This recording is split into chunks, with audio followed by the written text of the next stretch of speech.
we talked about the BCA, benefit cost analysis. And if you remember, there were terms over there, payback period. Payback period. As we have discussed already, there is initial investment which takes place during the first 2, 3, or 4 years, depending upon the project. If it is a dam, it will take many years. If it is motorway, it will take long time. But if it is a weaving unit or something else, it may be completed within 1 year or 2. So initial heavy investment which takes the form of fixed cost, because the building, the machinery, it becomes your fixed cost, and then is your operational cost. You operating your production unit, you're spending on raw material, you're spending on electricity, you're paying to your employees, etc. So there are expenses, but on the other hand, there is stream of benefits. You're getting side by side. So that operational cost, like your variable cost and your benefits side by side. Now the heavy initial investment, payback period tells you the time required to capture back your initial investment. Initial investment आपकी वापस आ जाए, बाकी लगते रहेंगे, आते रहेंगे। तो कई प्रोजेक्ट्स जो हैं वो 5 साल में इनिशियल इन्वेस्टमेंट रिटर्न कर देते हैं। relatively may be less rewarding, but on the other hand, कुछ प्रोजेक्ट शुरू में very sluggish, शुरू में very slow, और वहां पे आपकी इनिशियल इन्वेस्टमेंट को रिकवर करने में 10 साल रिक्वायर्ड है, but total useful life of the project may be, our investment option may be very long, very long. As a result, the benefit cost ratio may be quite high. Net present value may be quite high, but initial investment is recovered after 10 years.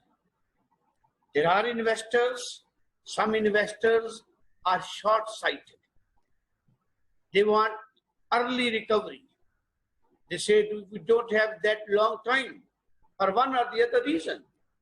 And there are people who can wait, who prefer the better option, really better, and they are ready to wait. So it depends. And there was internal rate of return. One term used, internal rate of return. इसका मैंने आपको बोला था, कल बताया मैंने आपको, it is that rate of discount. आपको फार्मूला अगर अपना याद है तो उस फार्मूले में P0 और P0 is equal to Pn divided by 1 plus R, this whole raised to the power n, जिसमें P0 is the value in current year or in present terms, Pn is the expected value of cost or benefit, whatever the item you want to discount, is in nth year, after nth, 10 years, 15 years, 20 years. So n depend how many years after which it will be accruing or it will be incurred. And R is the rate of discount. And I told you that generally or normally it is the opportunity cost of borrowing capital, or it is the interest rate charged by the bank. So normally we use that. तो ये जो BCR, NPV net present value and IRR ये असल में complementary है, confirmatory. एक test किया, उससे project economically feasible and viable आ गया, आपने दूसरा टेस्ट लगा दिया, आपने तीसरा टेस्ट लगा दिया। तो just to have greater peace of mind, तो IRR निकालने के लिए अगर प्रोजेक्ट ऑलरेडी फीजिबल आया है तो रेट ऑफ डिस्काउंट आपने उसमें 10% और 12% यूज किया है।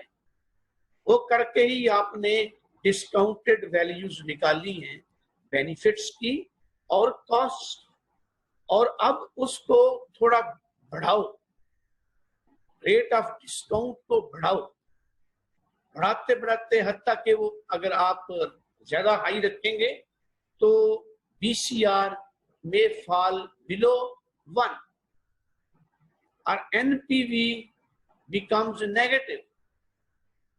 तो नेगेटिव भी नहीं चाहिए, पॉजिटिव भी नहीं चाहिए।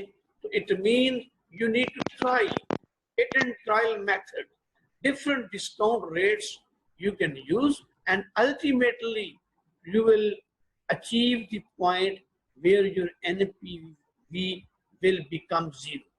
Your total discounted benefits will be exactly equal to total discounted costs. तो ये इक्वल हो जाएंगे तो NPV आपकी 0 हो जाएगी। और आपको देखना है कि जो रेट ऑफ डिस्काउंट इस वक्त यूज हुआ, वो rate of discount bank interest rate से हायर है या लोअर है। अगर वो हायर है तो इट मीन्स वो शो कर रहा है कि आपकी जो इन्वेस्टमेंट है आपको 18% पे कर रही है, whereas bank is charging you 12% or 10%, it means 6 से 8% आपको above the cost, तो आप पे करेंगे 6%, 10%, आपको 18% मिलेगा। It means yes, IRR की बुनियाद पे भी it is advisable to invest। फिर हमने इससे पहले हमने बात की थी कि हमें एग्जामिन करनी है हेल्थ ऑफ द प्रोजेक्ट। एक तो मैंने आपको कहा कि 3-4 ऑप्शंस हैं, एक ही ऑप्शन नहीं होगी। अगर कोई बिगिनर है, पर्टिकुलरली अगर कोई बिगिनर है तो बिगिनर ने 3-4 ऑप्शंस को सामने रखता है, सामने रखते हुए उन सब के लिए कास्ट का तखमीना लगाएगा, उन सब से मुतवक्को जो आमदन है उसका तखमीना लगाएगा। ठीक है, तो फिर उनका कंपैरिजन, उनका जायजा लेकर, और सपोज 4 ऑप्शंस ज़ेरे गौर आई और 4 में से 3 इकोनॉमिकली फीजिबल और 1 इकोनॉमिकली नॉन फीजिबल और नॉन वायबल आ गई। अब जो इकोनॉमिकली नॉन वायबल वो कौन सी है? जिसमें BCR लेस देन 1 हो, जिसमें NPV माइनस में चली जाए, तो वो not feasible, not to be accepted, उसको आप क्रॉस कर दें, नहीं ये तो मुमकिन नहीं। अब जो 3 इकोनॉमिकली वायबल ऑप्शंस हैं उनको आप रैंक करें immediately on the basis of BCR and on the basis of NPV कि उनमें से किसका स्कोर हाई है, किसका स्कोर मिडल में है, and which option is at the bottom. अब ये आपने रैंकिंग कर ली immediately on the basis of your first exercise. अब सेकंड मैंने आपको कहा था कि to examine the health of the project आप सेंसिटिविटी एनालिसिस अप्लाई करते हैं। सेंसिटिविटी एनालिसिस क्या था, मैंने जस्ट आपको बताया कि देखिए आपकी अजम्पशंस हैं, आपकी इन्वेस्टमेंट आज करने जा रहे हैं आप, और इन्वेस्टमेंट का जो आउटकम है वो in the times to come 10, 15, 20, 25 साल पे मुहित है। जो आपने चीजें अज्यूम की हैं, हो सकता है वो सारी की सारी उस तरह ना रहे जैसे आपने सोची है। हालात चेंज हो सकते हैं। हालात चेंज होंगे तो वो आपकी कॉस्ट पे असरअंदाज हो सकते हैं और आपके बेनिफिट्स पे भी असरअंदाज हो सकते हैं।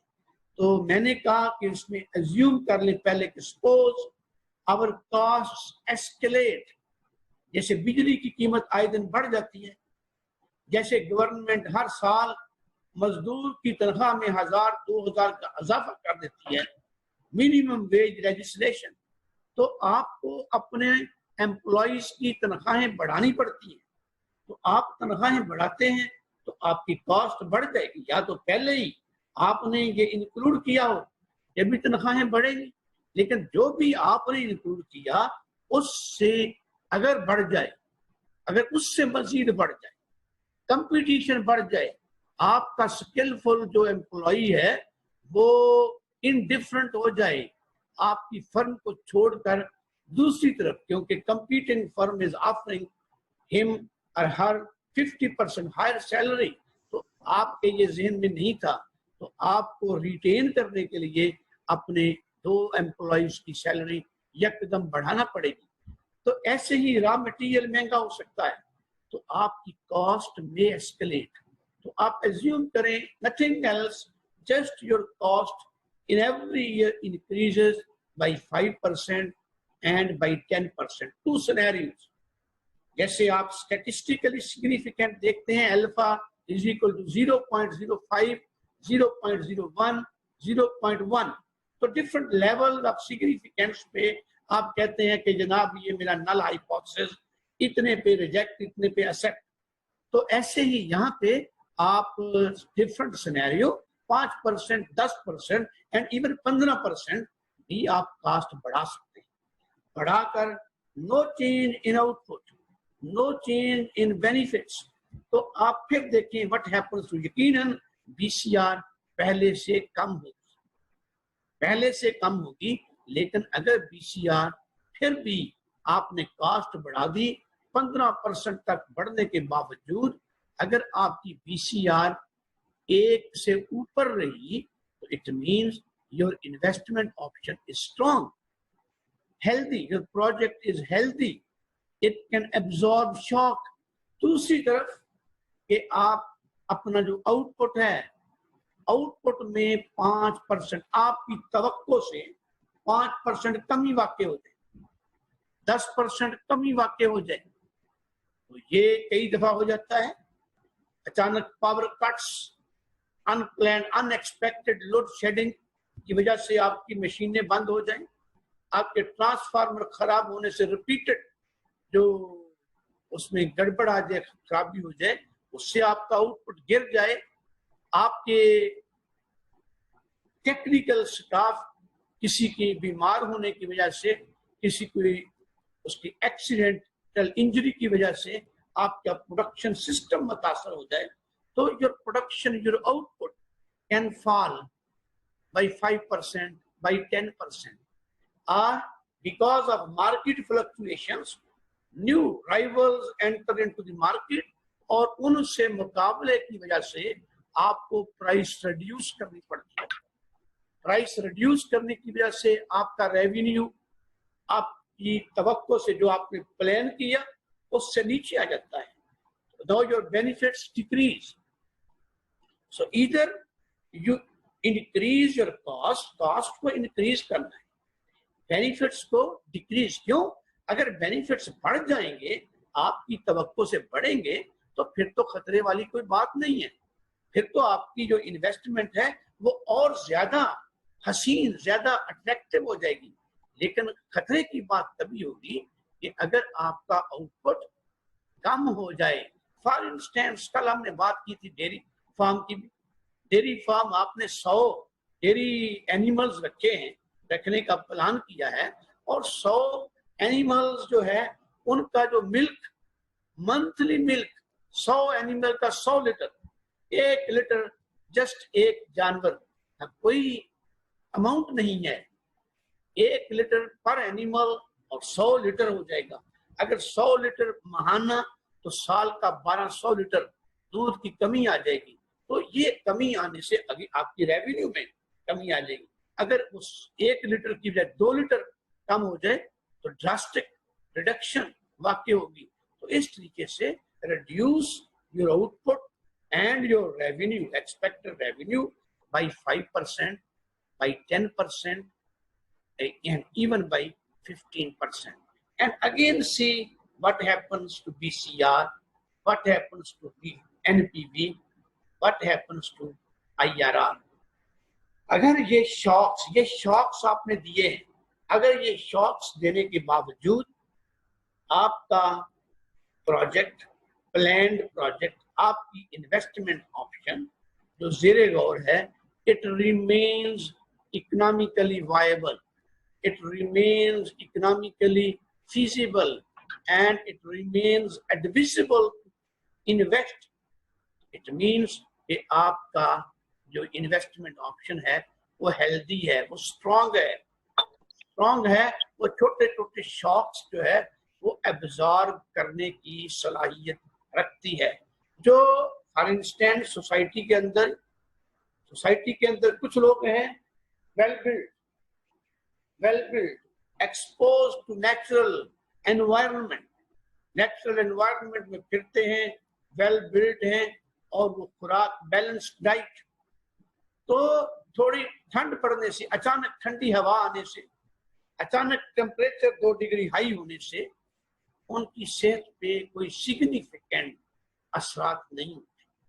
But if a group of people is underfed, underweight, and mostly remains in controlled environment, तो वहां पे वो पावर कट्स की वजह से और ये जो global warming, climate change, that will have drastic implications for those people who are already weaker, because they are underfed, because they are weaker, they can't sustain, they can't withstand जो increasing temperature या वो ठंडी हवा जब आती है, कोयटे की हवाएं आ गई तो यकदम उन बेचारों को नमूनिया होने का अंदेशा हो जाता है।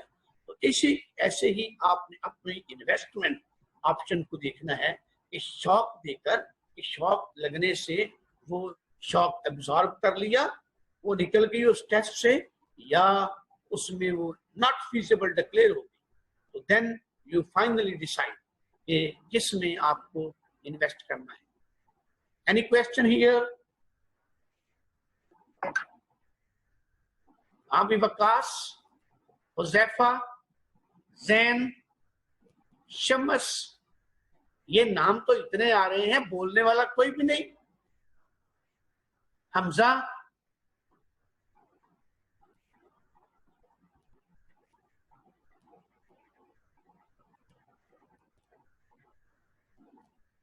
अरसलान, ओके। ये आज आपको स्लाइड्स आई हैं रिस्क एनालिसिस। बिजनेस कम्युनिटी जो भी बिजनेस करती है, हर बिजनेस में there is risk element. Risk है, रिस्क कितनी तरह के हैं हमने कुछ ना कुछ जिक्र भी किया क्लास में। There is quantity risk, there is quality risk, there is market risk, different risks हैं जो आपके बिजनेस पे असरअंदाज होंगे, जो उसको एडवर्सली अफेक्ट करेंगे। तो अगर आपने एंटीसिपेट किया है, उन रिस्क्स को एंटीसिपेट किया है, तो आप उसके तदारुक, उसकी रेक्टिफिकेशन के लिए भी कोई बर वक्त इक़दामात करेंगे। अगर आपने उनका सोचा ही नहीं, आपके वो ज़हन में ही नहीं आए, फॉर इंस्टेंस ये जो हमने मैनेजमेंट को डिफाइन ही किया था, अगर आपको याद हो, मैनेजमेंट जो वो planning, organising, directing, coordinating and controlling, different functions हैं कंट्रोलिंग। तो उसने प्लानिंग, अच्छी प्लानिंग ये है कि वो तमाम जो उसका स्वॉट एनालिसिस भी करे, स्ट्रेंथ एंड वीकनेसेस उसकी आइडेंटिफाई करे। अगर स्ट्रेंथ्स एंड वीकनेसेस आइडेंटिफाई कर ली और जो थ्रेट्स एंड अपॉर्चुनिटीज, थ्रेट्स कौन से हैं, कहां से खतरा है आपको, तो अगर थ्रेट्स को आइडेंटिफाई किया तो लामहला आप उस थ्रेट्स से जो है वहां सरवाइव करने की भी कोशिश करेंगे। या आप सरवाइव करने की कोशिश करेंगे या आप मैदान छोड़ के भाग जाएंगे, यही ऑप्शन है। कि आप कहें कि नहीं, मुझ में ये हिम्मत नहीं, मैं ये काम ही नहीं करता, मैं इस राह पे नहीं चलता। तो आपको तो यहाँ पे दिया गया है definition, risk refers to a decision making situation under which all potential outcomes and their likelihood of occurrences are known to the decision maker. उसकी तो वहां उसकी गिवन है। फॉर इंस्टेंस ये जो ज़राअत वाले हैं, ज़राअत वालों के लिए जो आपका महकमा मौसमियात वो फोरकास्ट देता है, बारिश की, टेम्परेचर की फोरकास्ट के महीने में या 2 महीने के अंदर रेनफॉल की उम्मीद कब है, टेम्परेचर कब शूट अप करेगा, कब टेम्परेचर डाउन होगा, कब आंधी चलेगी।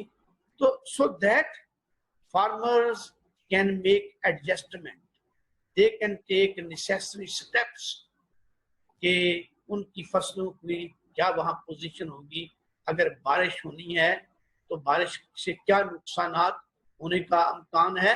Fruit trees particularly, same way cotton बोल फॉर्मेशन, उस स्टेज पे बारिश का इम्कान हो, अगर उनको पहले पता हो तो फिर उनको डिसाइड अकॉर्डिंगली करना है।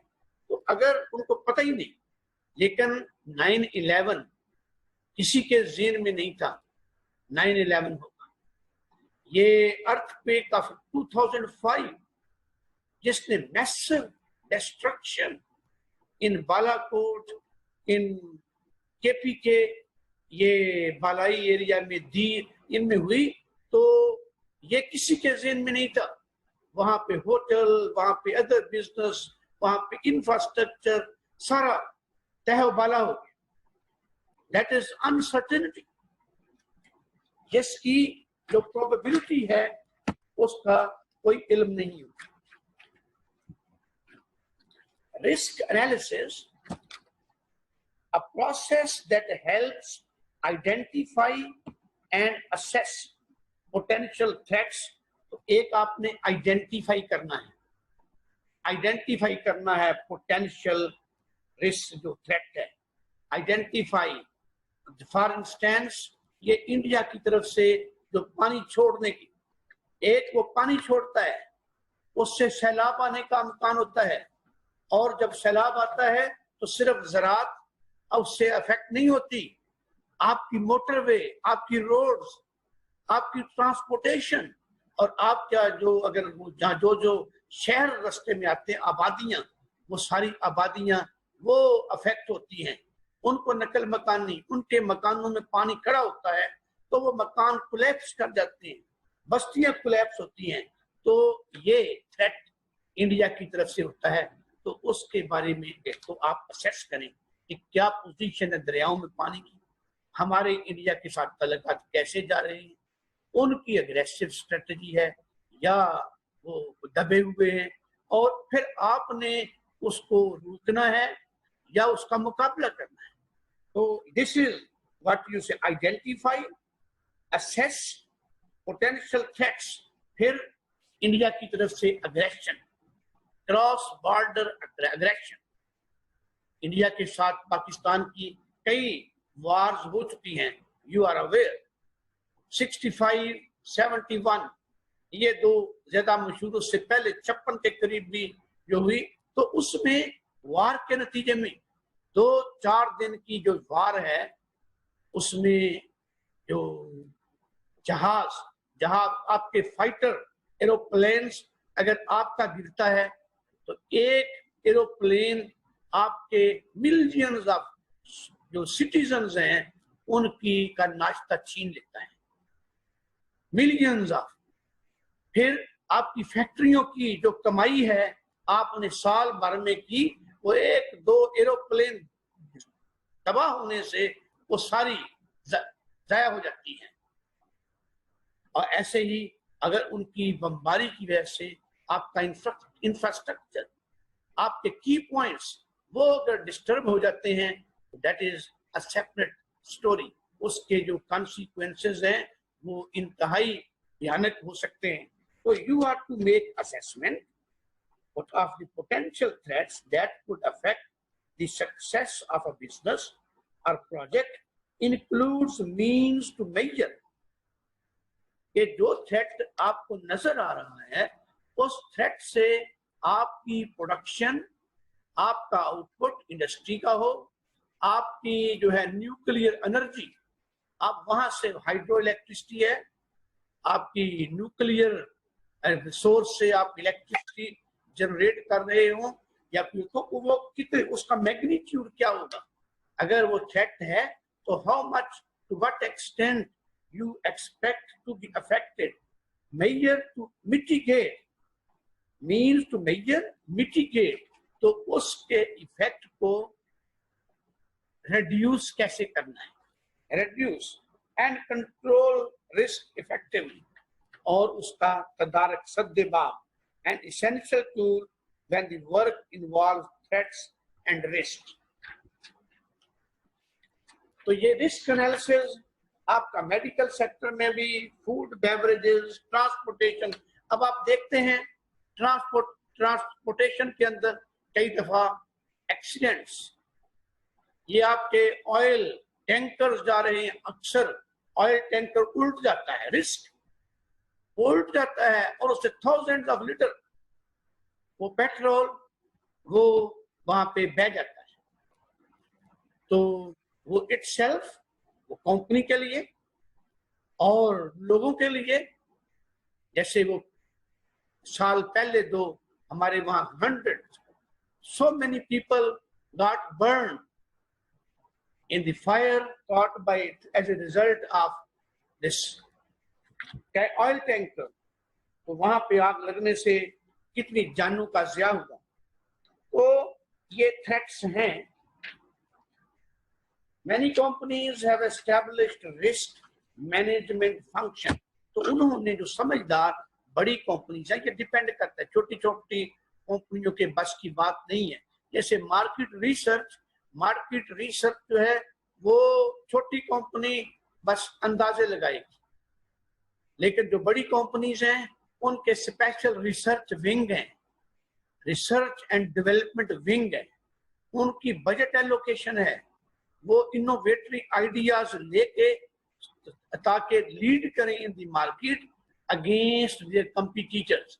तो वो रिसर्च, ऐसे ही ये रिस्क मैनेजमेंट डिपार्टमेंट वो एस्टेब्लिश कर लेते हैं and procedures to perform risk analysis, ताकि कंटिन्यूअल बेसिस पे, ये एक दिन की बात नहीं है, एक दिन के रिस्क और थ्रेट्स जो है वो आज आपके अलग हैं, आज आपने आइडेंटिफाई कर लिए, लेकिन 2 साल के बाद some other threats can appear, can emerge, जो आपके उस वक्त नहीं थे।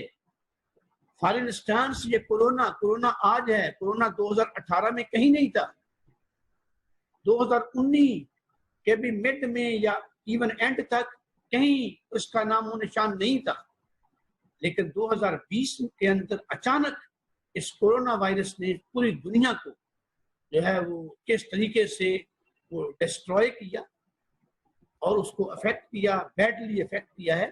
तो ये थ्रेट्स डिफरेंट जो है, you are periodically over time continuously, जो आपका काम चलता जा रहा है, तो आप उसकी दोबारा, जैसे हमारी कमांड एंड कंट्रोल अथॉरिटी जो है वो हर वीक जायजा ले रही है हमारे ये कोरोना के बारे में, हर वीक कि क्या सिचुएशन है, लॉकडाउन खोला जाए, लॉकडाउन जारी रखा जाए, या अब ये स्मार्ट लॉकडाउन पे आए हैं। तो कंटिन्यूअस उसके पे विजिलेंस हो, तो जो नए सर्कमस्टांसेस अराइज करते हैं उनका भी आपको अंदाजा रहता है। और अगर आप बाखबर होंगे, आप इग्नोरेंट नहीं बाखबर हैं, तो यू कैन प्लान समथिंग। लेकिन अगर आप वैसे ही आप अंधेरे में हैं, आपको अंदाजा ही नहीं, तो आप सोते में सारे बहा के लिए सैलाब आपको बहा ले जाएगा। You will be all destroyed and you will never imagine what is going to happen.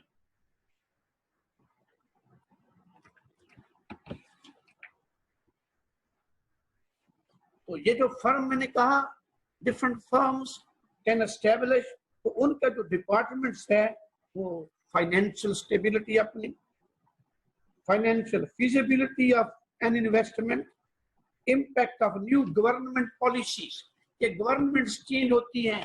For instance Ayubi दौर था, एक चल रहा पाकिस्तान, अयूबी दौर आया, अयूब ने इन्वेस्टर्स को मैक्सिमम फैसिलिटीज, मैक्सिमम इंसेंटिव्स ही provided to the investors with the hope कि पाकिस्तान तरक्की करेगा।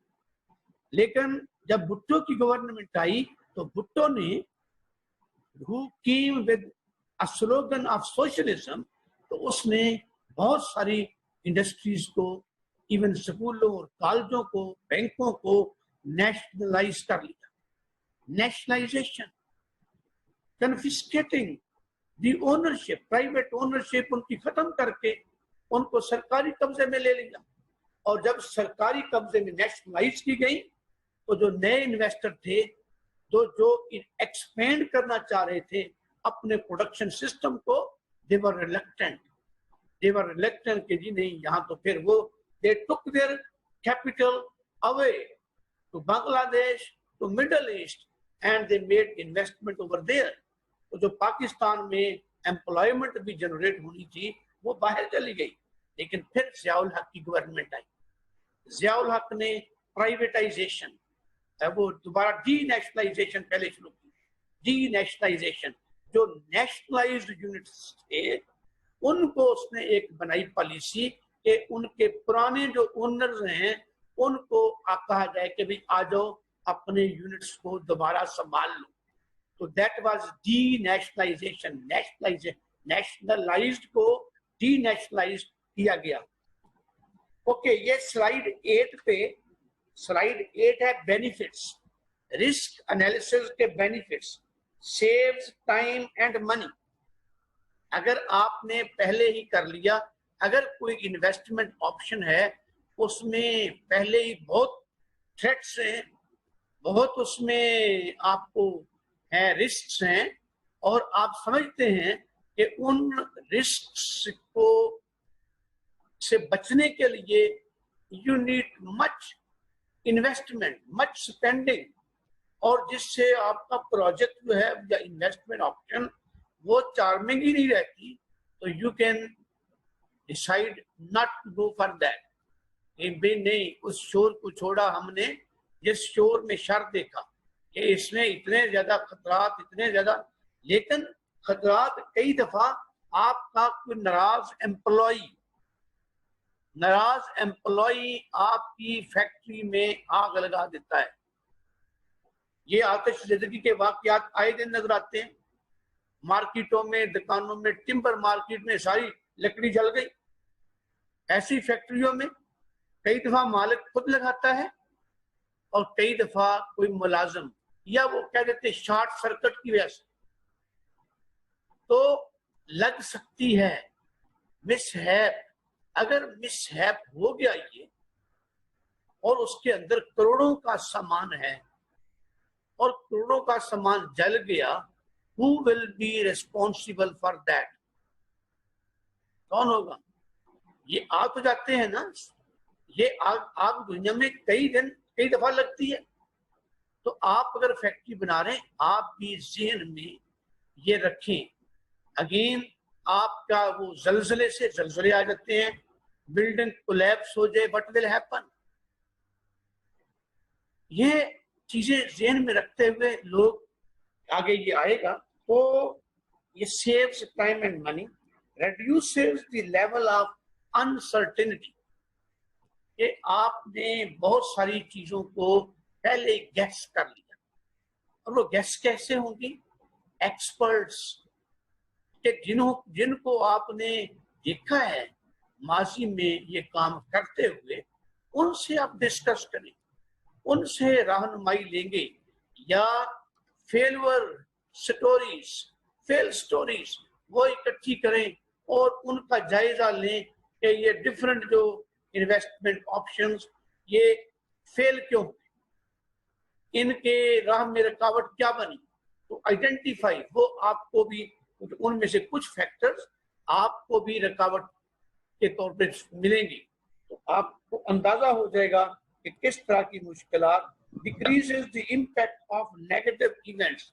जब आप पहले ही तैयार हो जाएंगे, आपने असेसमेंट कर ली और आप तैयार हो जाएंगे, जब तैयार हो जाएंगे तो फिर आपके ऊपर मनफी असरात, सपोज ऊपर से यकदम एक पत्थर गिरता है, पत्थर गिरा और आपको पता ही नहीं, और आप उसके नीचे खड़े हैं और आपके सर में गिरता है, तो आपका brain damage, injury, severe injury आएगी।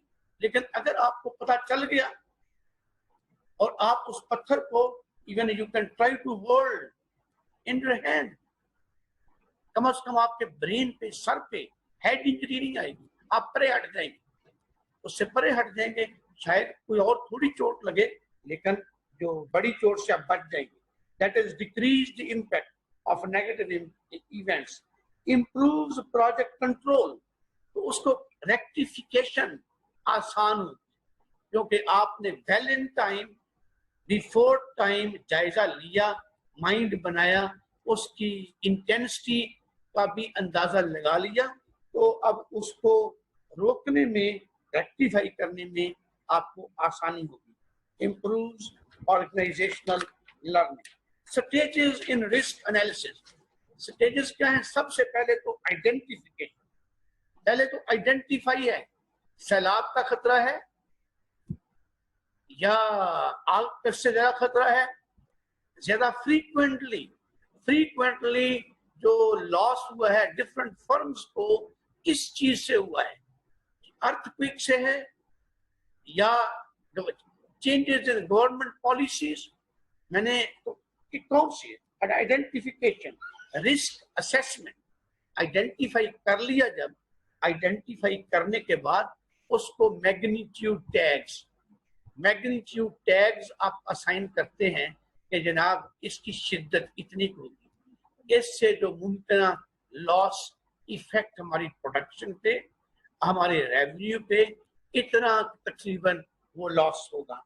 तो फिर रिस्पॉन्स प्लानिंग एंड इम्प्लीमेंटेशन, कि जब आपने आने वाले खतरात को भांप लिया, आने वाले खतरात, आने वाली जो थ्रेट्स हैं उनको भांप लिया, उनकी एस्टिमेशन, असेसमेंट कर ली, तो फिर आप प्लान करते हैं और उस प्लान को इम्प्लीमेंट करते हैं कि उसका रिस्पॉन्स, आपका रिस्पॉन्स क्या होगा। ठीक है, आपका रिस्पॉन्स, फॉर इंस्टेंस ये जो जहाँ पे ज्यादा रेन होती है, बर्फबारी होती है, वहां पे छतें हमारे ये पंजाब की तरह प्लेन छतें नहीं बनाते, हिली एरियाज के अंदर छतें जो है वो फ्लैट, वो टेपरिंग है, ताकि बर्फ आए पिघल के नीचे को चली जाए, ऊपर ना खड़ी रहे, तो अदरवाइज वो ज्यादा नुकसान होता है। This is your response. Risk identification, determining and documenting the potential risk, iterative process, कि मैंने कहा कि ये एक दिन का काम नहीं है, ये हर 6 महीने बाद, हर साल बाद आपको जायजा लेना होगा, चेंजिंग सर्कमस्टांसेस, होते हैं, नए फैक्टर्स, नए एलिमेंट्स, नए थ्रेट्स, नई अपॉर्चुनिटीज वो अराइज करती हैं, तो लिहाजा हालात बदलते रहते हैं। तो आपको लगातार जो फ्री विद इंटरवल्स, वो साल बाद डिपेंडिंग अपॉन अगेन इस पे भी रिसोर्सेस लगेंगे, तो आप उसका जायजा लेंगे। Identified risks and their characteristics are recorded in the register. उनका रिकॉर्ड रखा जाए। और ये कहां से आएगा? Risk identification method, people who have gone through similar projects.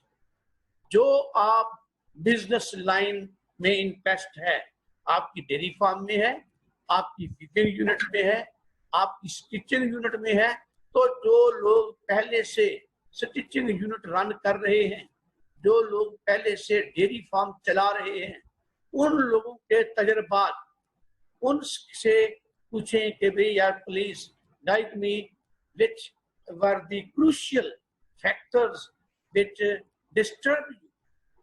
तो उनसे आप गेन करेंगे expert opinion.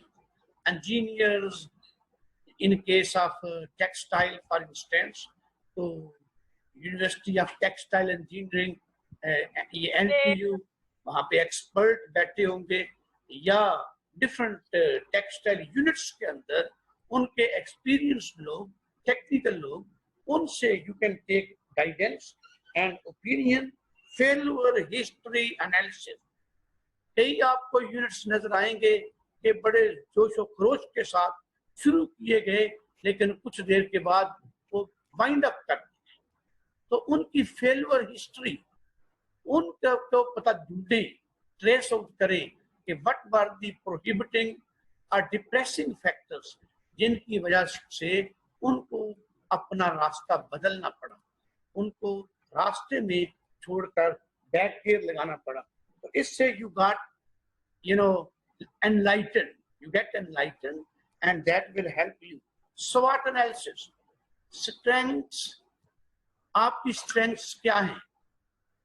You need to make assessment. आपकी weaknesses क्या हैं? आपके सामने opportunities क्या हैं? कैपिटल में स्ट्रांग है क्या? आपकी कॉस्ट इफेक्टिव है?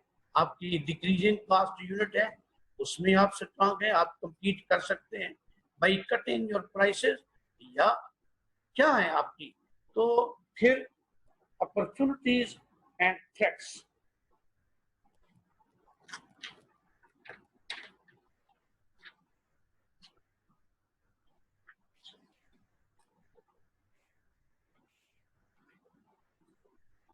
Risk assessment, evaluate the significance of each risk. तो डिफरेंट, मैंने कहा कि डिफरेंट रिस्क हो सकते हैं। गवर्नमेंट पॉलिसी अपने एक अलग है, ये डिक्रीजिंग सप्लाई ऑफ इलेक्ट्रिसिटी, ये दूसरा रिस्क हो सकता है। बहुत सारे जो प्रोडक्शन एफिशिएंट या बिग प्रोडक्शन यूनिट्स थे, they have developed there own energy generation system. तो उन्होंने वो जो थ्रेट था उसको ओवरकम करने के लिए they established their own energy system and even surplus electricity above their own needs, they are adding in national grid. वो बेच रहे हैं वापडा के हाथ। तो इस तरीके से आपको भी ये जहन में रखना होगा कि आने वाले टाइम में मुल्क में एनर्जी सप्लाई सिचुएशन क्या होगी, क्या आपको इस तरह के कोई मसाइल का सामना होगा या नहीं, और अगर होगा तो how you are going to withstand such situation. Risk should be prioritise. अगर 3-4 तरह के थ्रेट्स हैं तो उनमें से आप उनको प्रायोरिटाइज, जैसे हमने शुरू में डिस्कस किया, वो different investment options on the basis of BCR, उनको रैंक करना है। ऐसे ही यहाँ पे जो रिस्क 3-4 आपने आइडेंटिफाई किए, उनको आप रैंक करें कि उनमें से सबसे ज्यादा डिस्टर्बिंग कौन सा होगा, सबसे सवियर, सबसे ज्यादा जो डिस्ट्रक्शन इसकी वजह से तो लिहाजा आप अपनी ज्यादा जो तवानाई है, ज्यादा रिसोर्सेज जो हैं, वो उसको रिस्पॉन्स देने के लिए मुख्तस करें। देयर विल बी थ्रेट्स, एक थ्रेट होगा जो आपकी प्रोडक्शन को सिर्फ 3% अफेक्ट करे, बट एक होगा थ्रेट जिसकी वजह से आपकी प्रोडक्शन में 25% रिडक्शन की कमी हो सकती है। तो जो इस तरीके से यू प्रायोरिटाइज, तो प्रायोरिटी लगाकर फिर आप उनको रिस्पॉन्स देंगे प्रॉपरली टाइम पे।